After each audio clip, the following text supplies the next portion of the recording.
ആലപ്പുഴ ജില്ലയിലെ തലവടി പഞ്ചായത്തിൽ നീരേറ്റുപുറത്ത് സ്ഥിതി ചെയ്യുന്ന ക്ഷേത്രമാണ് ചക്കുളത്തുകാവ് ശ്രീ ഭഗവതി ക്ഷേത്രം.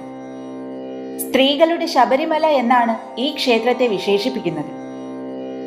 ആലപ്പുഴ, പത്തനംതിട്ട, കോട്ടയം എന്നീ ജില്ലകളുടെ അതിർത്തിയിൽ പമ്പാ നദിയുടെയും മണിമലയാറിന്റെയും സംഗമ സ്ഥാനത്താണ് ഈ പരിപാവനമായ ക്ഷേത്രമുള്ളത്.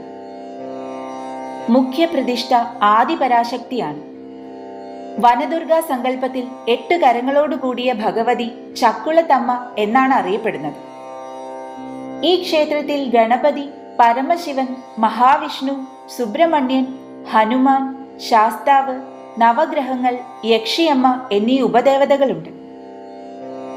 ചണ്ഡമുണ്ഡന്മാരുടെ വധത്തിനു ശേഷം ദേവി രക്തബീജനുമായി യുദ്ധം ചെയ്തു. ഓരോ രക്തത്തുള്ളിയിൽ നിന്നും പുനർജനിക്കുവാൻ കഴിവുള്ള രക്തബീജനെയും ദേവി വധിച്ചു. ആ സമയം കോപിഷ്ഠ